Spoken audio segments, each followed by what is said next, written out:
All right, for the Zayda Maharal Matito Nakapalich.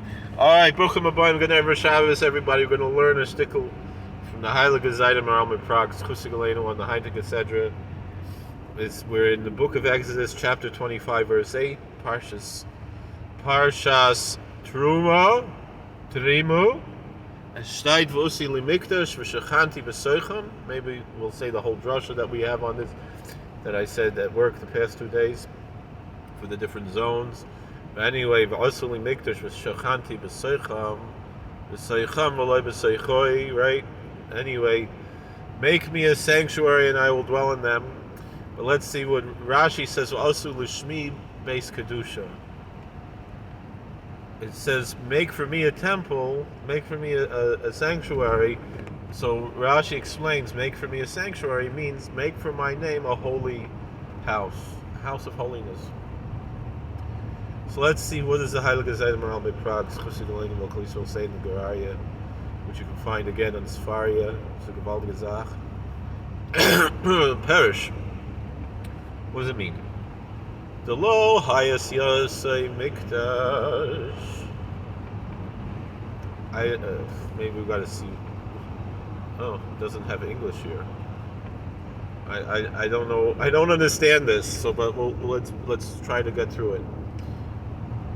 Its making was not the lo hayas yasei mikdash.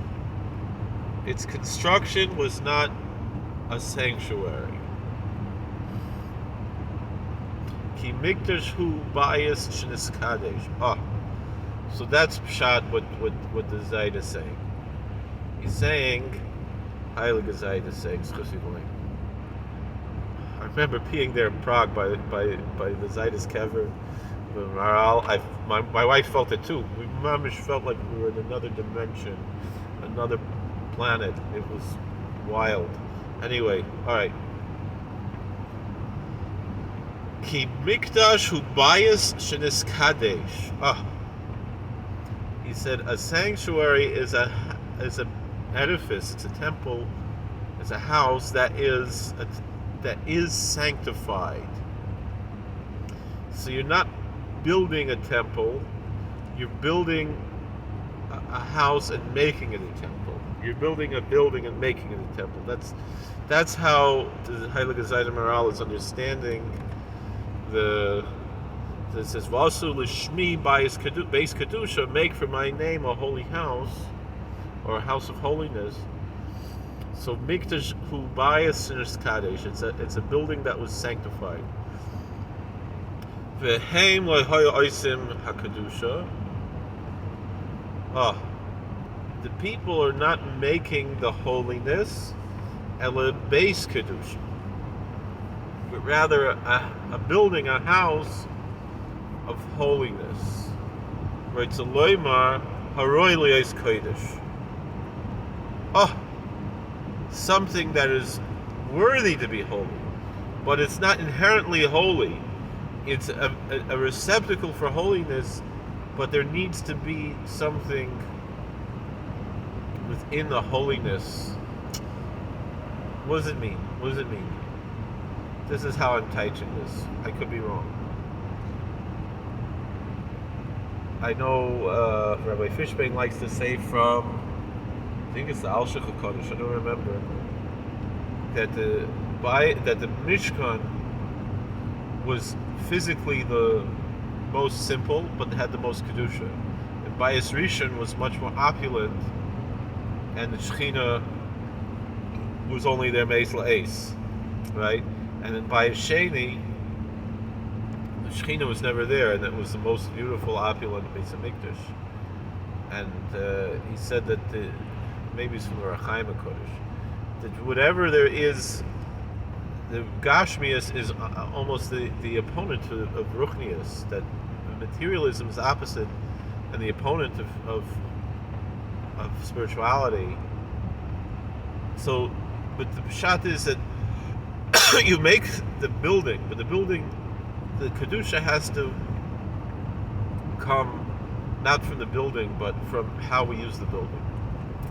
And I think that goes back to this whole Indian of Asli Mikdash, Shachanti B'Seicha V'Lei B'Seicha, the very famous Al Shech HaKadosh, The Alshich HaKodesh says that it's b'soich chol echad ve'echad, meaning to say that that we build a temple, we build a house of worship, not for God to live in the house of worship, but for God to live in us. Make me a temple, make me a sanctuary, and I will live in them. God doesn't live in the temple, He lives in us by virtue of us going to the temple, by virtue of us engaging in this devotion of visiting a holy place. It really is true whatever religion. You go there to charge your batteries, but you want to take something home. You're not doing this just for I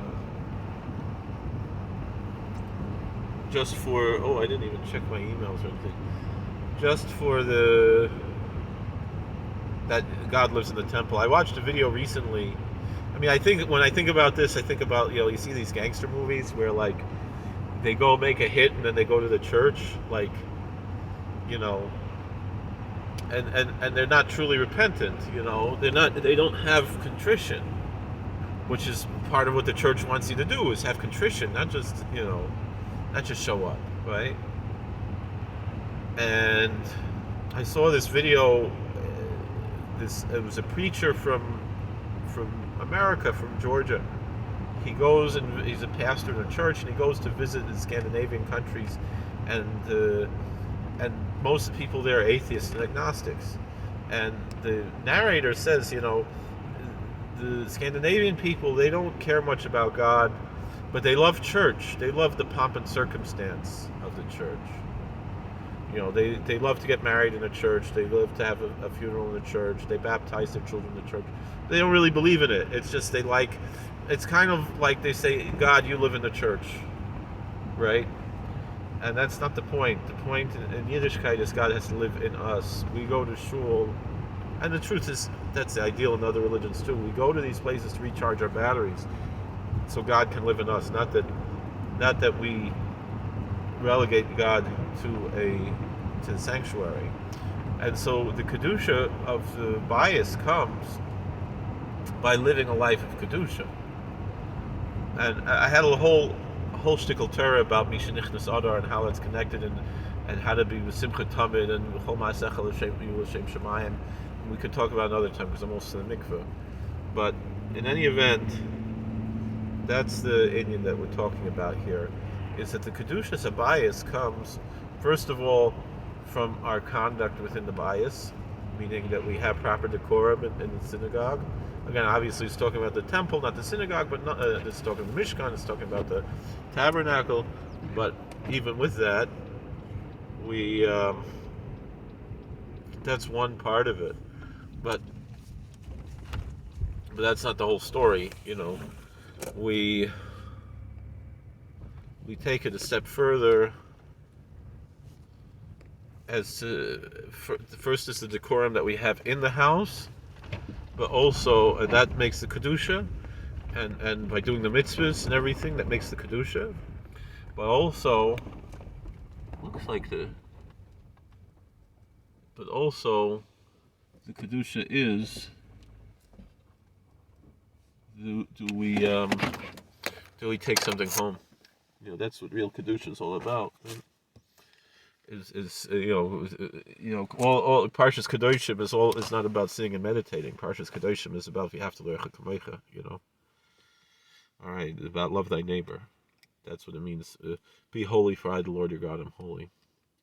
All right, God bless. Please like, share, subscribe, comment, and we'll see you later.